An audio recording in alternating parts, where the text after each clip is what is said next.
Coach, so last year's first year in the Big Ten, what did you learn about the competition and style of play in the Big Ten?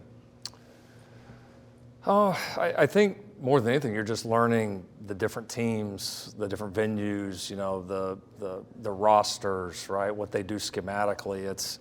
I compared somebody the other day. You had the four of us that came in from the pack. That you're trying to learn all these other new ones, and so I think that's probably the biggest thing we learned. I think there's some other maybe like smaller things. There's a few things that we'll do different on travel, nothing crazy different, but a few things that we think will help enhance. But I think, learning the teams and the competition and then trying to build our roster and program as best we can to go compete and be successful against these different groups and different coaches and different players is probably the biggest thing we've learned. Now, big picture wise, I've said a lot, like our climb to me is a little bit would have been the same in a lot of ways no matter what conference we're in, because it's USC. As you know, the expectation here is to compete for national championships, and to do that you got to have the ability to beat anybody in the country. And you've got to minimize your weaknesses and obviously enhance the strengths as much as you can, and that's a climb that we've been on here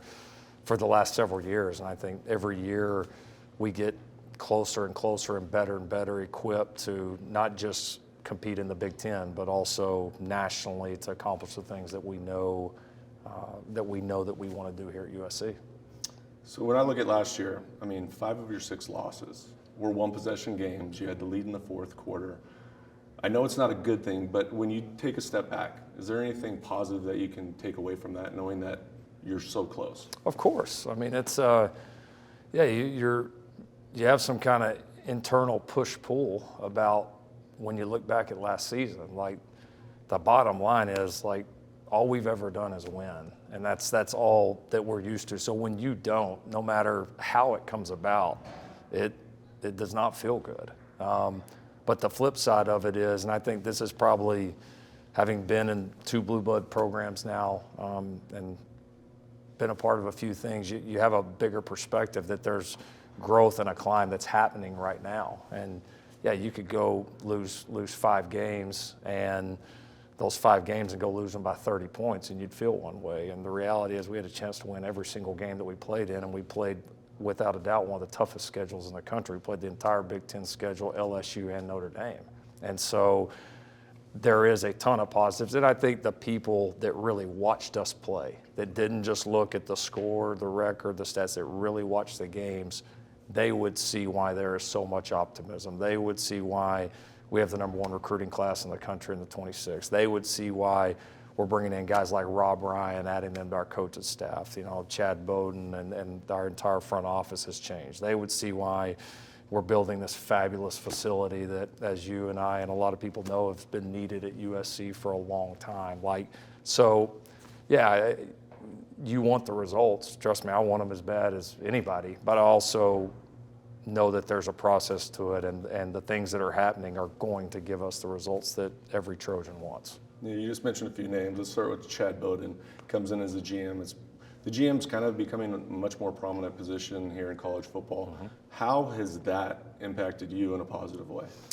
Well, Chad's been great. I think our process to hire a new GM ended up being 9 months. We didn't intend on that, but we just couldn't quite get settled on the right person, and Chad just fit everything that we wanted and I wanted in the position.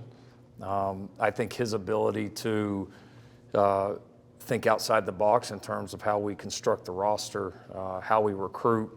I think somebody, for myself and our other staff members, to just be able to go back and forth on what we do on a daily basis and how are we making USC the best we can possibly be it's been huge. The impact's been great. We built a great team around him, which I think was key, and I give Jim Cohen a lot of credit for giving us the resources to do that. You can't just bring in one guy. It was really building a team around him, and so that entire front office team has been outstanding. And I think the other impact we've really felt is, I told someone the other day, I've coached more in the last 4 or 5 months than I have in a long time. Really. And it's great to go get, really good coaches. Go get Danton Lind and Eric Henderson and Rob Ryan and all these guys, Dennis Simmons, all these guys that are, phenomenal coaches. But if they're only spending a small part of their time coaching because they're doing this or doing that, it pulls away from what makes them great. And so not only has Chad and his group been great, but I think it's helped enhance the coaching and development within our program. And so, yeah, the impact has been huge. Yeah, and you also mentioned Rob Ryan, who I have familiarity with. He's a unique character, to say the least, but he's one heck of a football coach. Yeah. How have you seen his impact both on the field and even off the field in the locker room? Yeah, I mean, I think the vibe and energy that he brings, and if he has a bad day, I haven't seen it yet. I mean, he's the same guy every single day. So that part's been fun. But yeah, past the laughs and the lighthearted moments, like as you said, the guy knows ball. I mean, his resume is as good as any defensive coach, and maybe ever.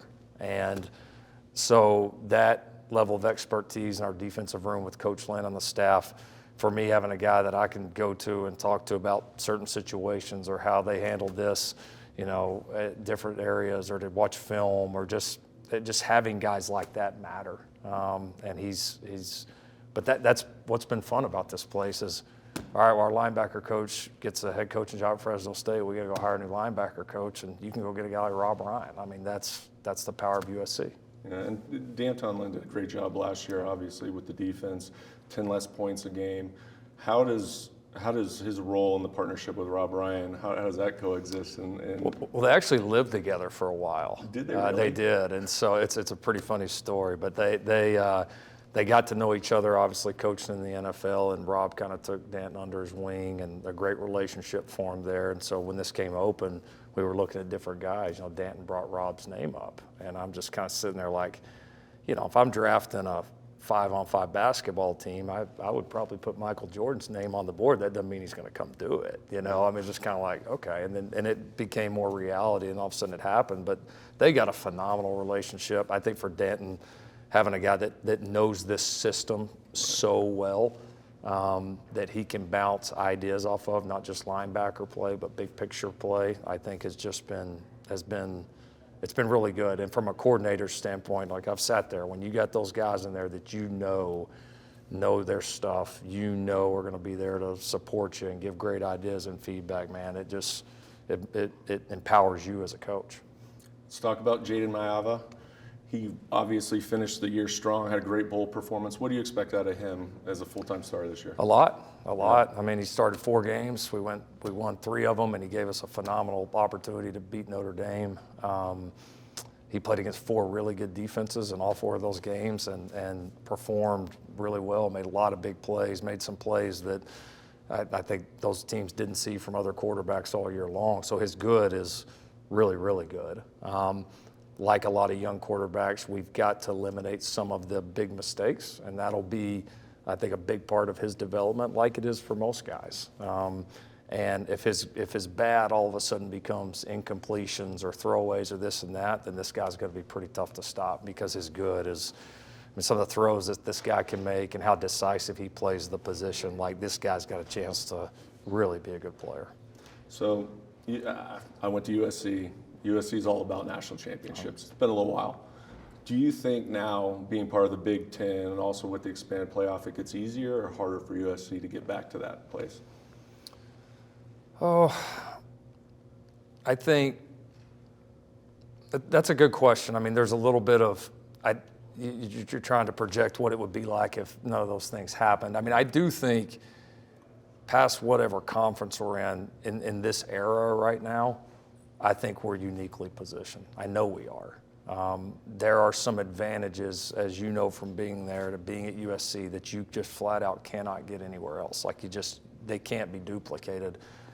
My opinion is over time, a few things dropped off the map a little bit at USC, and the advantages were still there, but they were getting offset by the fact that, facilities weren't good, and recruiting went down for a while, right? It dropped off in some areas. We all know that. Mm-hmm.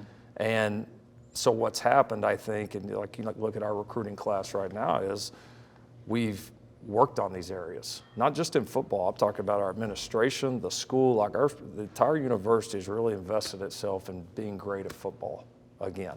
And it's cool to see. And so now these areas are starting to shore up. All right, now all of a sudden NIL's in a great place. The new facility, we're in it in 8 months. So the staff is tremendous. Like the investment from every area is in a great place. Well, now the advantages are starting to show up again. you're starting to really feel the impact of those. And so in this era, I mean, I could make a strong argument that, and this is with a great respect to the history of our school, right? But like that we might be more uniquely positioned right now maybe than at any time in history. Now we got to go do it. But it's just, I just think the way it's going, it's hard to imagine a better place to be, and that's why we're all here.